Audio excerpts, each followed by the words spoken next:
नमस्कार, मैं हूं आपके साथ पूर्णिमा मिश्रा। हमारे खास प्रोग्राम क्या कहते हैं नरेंद्र मोदी में आज आपको सुनवाएंगे पीएम मोदी का वो ऐतिहासिक भाषण जो उन्होंने 29 जुलाई 2023 को नई दिल्ली में दिया। अपने भाषण में प्रधानमंत्री ने कहा कि जब युग बदलने वाले परिवर्तन होते हैं तो वो अपना समय लेते हैं।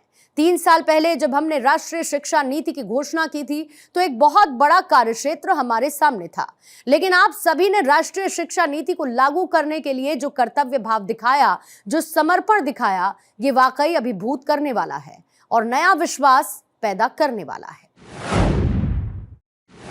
ये शिक्षा ही है जिसमें देश को सफल बनाने, देश का भाग्य बदलने की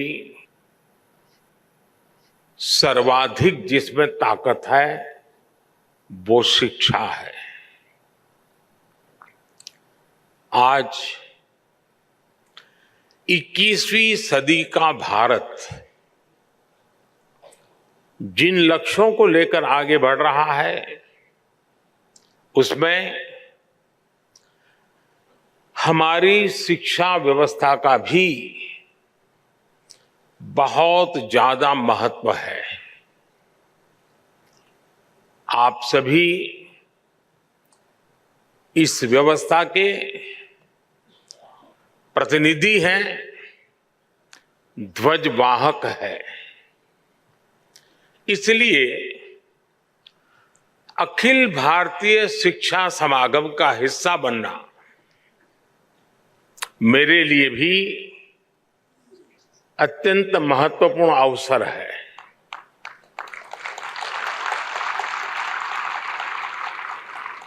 मैं मानता हूं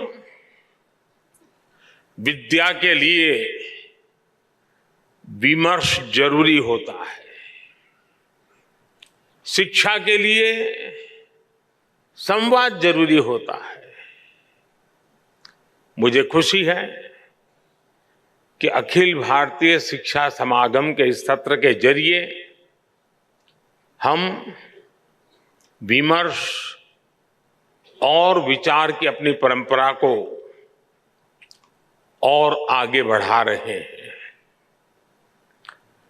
इसके पहले ऐसा आयोजन काशी के नवनिर्मित रुद्राक्ष सभागृह में हुआ था। इस बार ये समागम दिल्ली के इस नवनिर्मित भारत मंडपम में हो रहा है। और खुशी की बात यह है कि विधिवत रूप से भारत मंडपम के लोकार्पण के बाद ये पहला कार्यक्रम है। और खुशी इसलिए बढ़ जाती है कि पहला कार्यक्रम शिक्षा से जुड़ा कार्यक्रम हो रहा है। साथियों, काशी के रुद्राक्ष से लेकर इस आधुनिक भारत मंडपम तक अखिल भारतीय शिक्षा समागम की इस यात्रा में एक संदेश भी छिपा है। ये संदेश है प्राचीनता और आधुनिकता के संगम का। यानी एक और हमारी शिक्षा व्यवस्था भारत की प्राचीन परंपराओं को सहज रही है, आधुनिक साइंस और हाईटेक टेक्नोलॉजी इस फील्ड में भी हम उतना ही तेजी से आगे बढ़ रहे हैं। इस आयोजन के लिए शिक्षा व्यवस्था में आपके योगदान के लिए आप सभी साथियों को शुभकामनाएं देता हूं, साधुवाद देता हूं। संयोग से आज हमारी राष्ट्रीय शिक्षा नीति के 3 साल भी पूरे हो रहे हैं। देश भर के बुद्धिजीवियों ने, एकेडमिशियंस ने और टीचर्स ने इसे एक मिशन के रूप में लिया और आगे भी बढ़ाया। मैं आज इस अवसर पर उन सभी का भी धन्यवाद करता हूं, उनका आभार प्रकट करता हूं। अभी मैं यहां आने के पहले पास के पेविलियन में लगी रही प्रदर्शनी देख रहा था। इस प्रदर्शनी में हमारे स्किल और एजुकेशन सेक्टर की ताकत को, उसकी उपलब्धियों को दिखाया गया।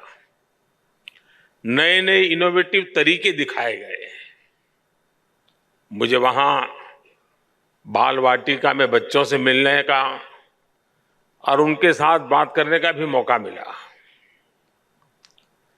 बच्चे खेल खेल में कैसे कितना कुछ सीख रहे हैं, कैसे शिक्षा और स्कूलिंग के मायने बदल रहे हैं, ये देखना मेरे लिए वाकई उत्साहजनक था। और मैं आप सबसे भी आग्रह करूंगा कि कार्यक्रम समाप्त होने के बाद जब मौका मिले तो जरूर वहां जाकर के इन सारी गतिविधियों को देखें। साथियों, जब युग बदलने वाले परिवर्तन होते हैं तो वो अपना समय लेते हैं। 3 साल पहले जब हमने राष्ट्रीय शिक्षा नीति की घोषणा की थी तो एक बहुत बड़ा कार्यक्षेत्र हमारे सामने था। लेकिन आप सभी ने राष्ट्रीय शिक्षा नीति को लागू करने के लिए जो कर्तव्य भाव दिखाया, जो समर्पण दिखाया और खुले मन से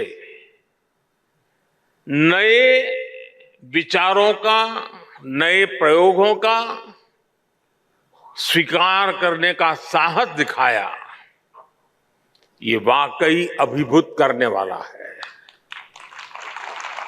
और नया विश्वास पैदा करने वाला है। आप सभी ने इसे एक मिशन के तौर पर लिया है। राष्ट्रीय शिक्षा नीति में ट्रेडिशनल नॉलेज सिस्टम से लेकर फ्यूचरिस्टिक टेक्नोलॉजी तक उसको बराबर एक बैलेंस वे में उसको अहमियत दी गई है। प्राथमिक शिक्षा के क्षेत्र में नया पाठ्यक्रम तैयार करने के लिए, क्षेत्रीय भाषाओं की पुस्तकें लाने के लिए, उच्च शिक्षा के लिए, देश में रिसर्च इकोसिस्टम को मजबूत करने के लिए देश का शिक्षा जगत के सभी महानुभावों ने बहुत परिश्रम किया है। देश के सामान्य नागरिक और हमारे विद्यार्थी नई व्यवस्था से भली भांति परिचित है। वो ये जान गए हैं कि 10+2 एजुकेशन सिस्टम की जगह अब 5+3+3+4 ये प्रणाली पर अमल हो रहा है। पढ़ाई की शुरुआत भी अब 3 साल की आयु से होगी। इससे पूरे देश में एकरूपता आएगी। हाल ही में संसद में नेशनल रिसर्च फाउंडेशन बिल पेश करने के लिए कैबिनेट ने अपनी मंजूरी दे दी है। राष्ट्रीय शिक्षा नीति के तहत नेशनल करिकुलम फ्रेमवर्क भी जल्द ही लागू हो रहा है।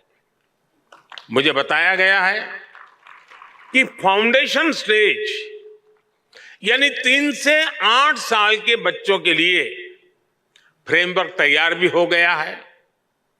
बाकी के लिए करिकुलम बहुत जल्द ही हो जाएगा। स्वाभाविक तौर पर अब पूरे देश में सीबीएसई स्कूलों में एक तरह का पाठ्यक्रम होगा।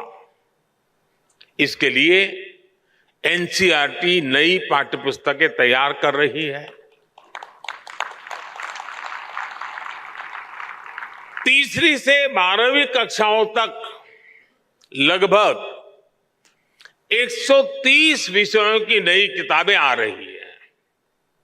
और मुझे खुशी है कि क्योंकि अब शिक्षा क्षेत्रीय भाषाओं में भी दी जानी है, इसलिए ये पुस्तकें 22 भारतीय भाषाओं में होगी। साथियों, युवाओं को उनकी प्रतिभा की जगह उनकी भाषा के आधार पर जज किया जाना उनके साथ सबसे बड़ा अन्याय है। मातृभाषा में पढ़ाई होने से भारत के युवा टैलेंट के साथ अब असली न्याय की शुरुआत होने जा रही है। और ये सामाजिक न्याय का भी अहम कदम है। दुनिया में सैकड़ों अलग अलग भाषाएं हैं। हर भाषा की अपनी अहमियत है। दुनिया के ज्यादातर विकसित देशों ने अपनी भाषा की बदौलत बढ़त हासिल की है। अगर हम केवल यूरोप को ही देखें तो वहां ज्यादातर देश अपनी अपनी नेटिव भाषा का ही इस्तेमाल करते हैं।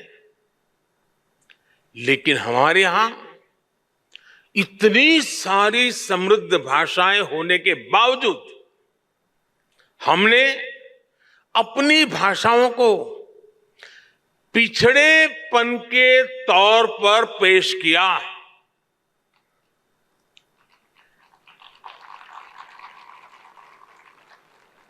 इससे बड़ा दुर्भाग्य क्या हो सकता है? कोई कितना भी इनोवेटिव माइंड क्यों ना हो, अगर वो अंग्रेजी नहीं बोल सकता था तो उसकी प्रतिभा को जल्दी स्वीकार नहीं किया जाता था।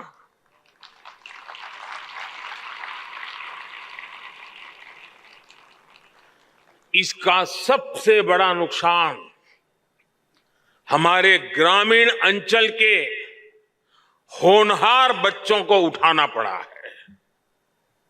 आज आजादी के अमृत काल में नेशनल एजुकेशन पॉलिसी के जरिए देश ने इस हीन भावना को भी पीछे छोड़ने की शुरुआत की है। और मैं तो यूएन में भी भारत की भाषा बोलता हूं।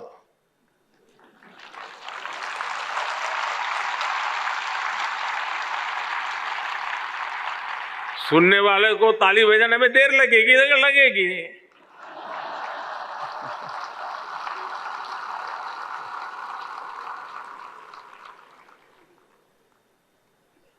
साथियों, अब सोशल साइंस से लेकर इंजीनियरिंग तक की पढ़ाई भी भारतीय भाषाओं में होगी।